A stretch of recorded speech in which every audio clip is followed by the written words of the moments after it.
Yeah, so kind of coming up with the character, of Walden was it was a very unconventional process. As sometimes it is, where I read the script and I was like, I have no idea how that's gonna work. I had no idea how to play it. And as I started to kind of work on it, I said, well, I sort of played an unconventional character before, and I had gone down a certain path on another film called Peel. And I had taken a very minimalistic kind of almost playing it straight, almost like a Zen simplicity. And for that particular film, it was almost like a Chauncey Gardner-esque role, so it sort of needed it. Um, but I felt like I had kind of covered that base in a way. And so just as I was sort of about to hit the red button on a way to play Walden, I wasn't satisfied with it. I wasn't happy. It just didn't feel that feeling where it clicked or anything. And so I was like, no, I'm gonna kind of keep thinking about it. And I really began a process of, and it was something that I talked to Heath Ledger about a long time ago, and it's a conversation that's always stuck with me.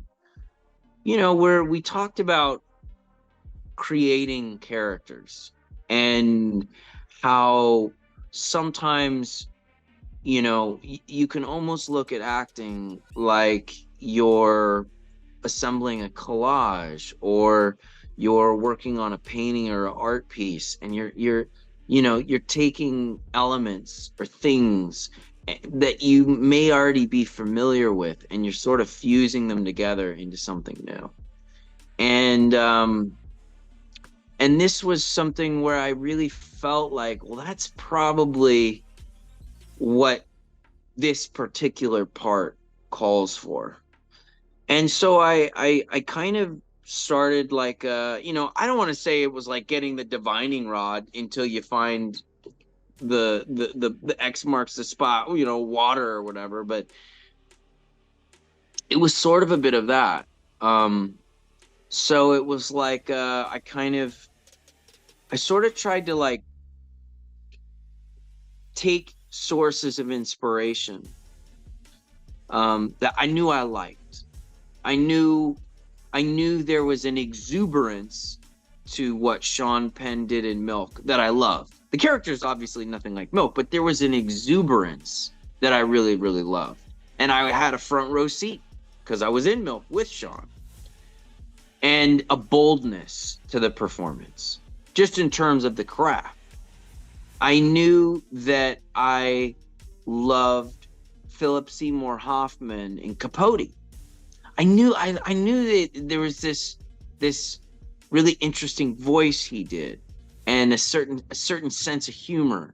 A really and that was a film where, even though he had moments where he's hilarious, the film is a serious, it's a serious drama around it.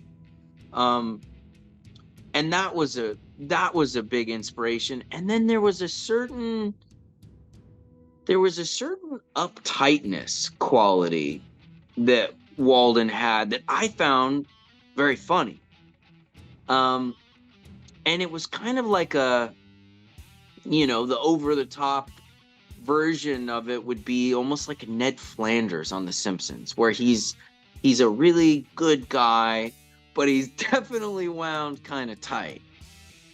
And and then there was also, my son and I had watched quite a lot of just different cartoons and like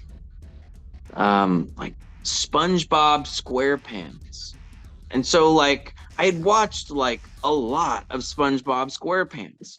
Now, the character I did not base on any SpongeBob, but my son was like, how did this actor, how did he come up with the voice for these characters? So I remember we Googled the actors of SpongeBob, and we heard the story, and the actor who played SpongeBob told this like hilarious story of he was in an audition room, and he was waiting to go in, and this, little person, smaller sized adult, kind of came out, and I guess, he was out of his audition, he was talking, but he really liked the voice that this guy had, and so he tried it out.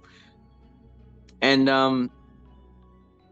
so I would sort of say that, like, having that sort of all those layers of inspiration, that was sort of like the mold that I liked, the material for the collage, you could say. And so I just started playing with combinations of things, and sort of like kind of like tuning the frequencies and like putting my ear to it. And it was really a moment where I forgot about all the inspirations, and I was just genuinely playing with the frequencies, and all of a sudden it was like the channel was in full focus, and I just like, I heard the character, and I saw the sense of humor that he had, and it was like this perfect piece of character DNA had been kind of handed to me.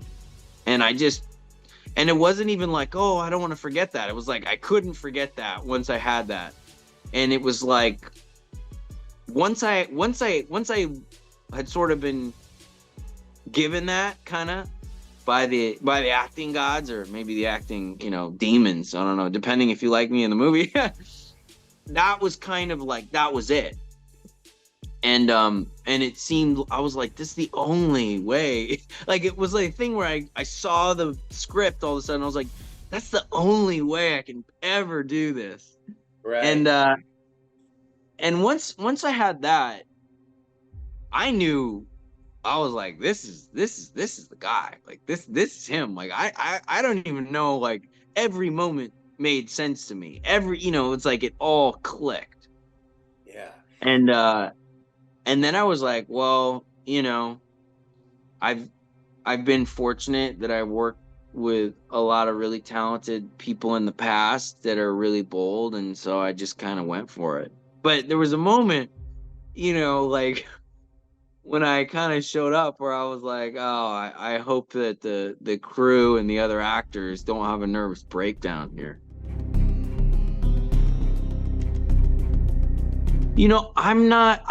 I'm someone that really has gotten so much out of recognizing patterns and making sense of that. Now, whether or not it's outside me, or it's just, an ability to kind of see things that don't seem related, and then you see how they're related. I don't know. That's sort of above my pay grade, but so often I find with acting, or even, writing or something like that, things just kind of, your influences that you have in life, they manifest themselves in different ways.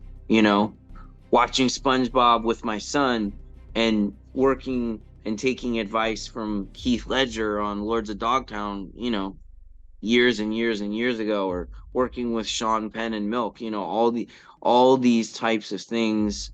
And there's more too. I mean, I'm someone that's really a large result of my influences, and being able to sort of like fuse together those influences, that's a really, I think that's a really like powerful tool to have, because you can play a part and you can be like, oh, I don't know how to play this part, so I'm just gonna find the exact person that this part is, and I'm gonna just imitate this person. Even if it's a made-up role, you can find a real person and just play that person. But when you do that, you never quite feel like you own the character, because you know that there's always a better version of what you're doing out there. So, as satisfying as it is to really embody a real person and to nail someone, there's always like a little bit of imposter syndrome. Whereas, when you really create a character, it's like you got the patent on that. That's your you know what I mean? Like that one ain't out there. And there's something very satisfying about that, and there's something fun about that too, because you no longer have imposter syndrome. You created that character. That character is yours.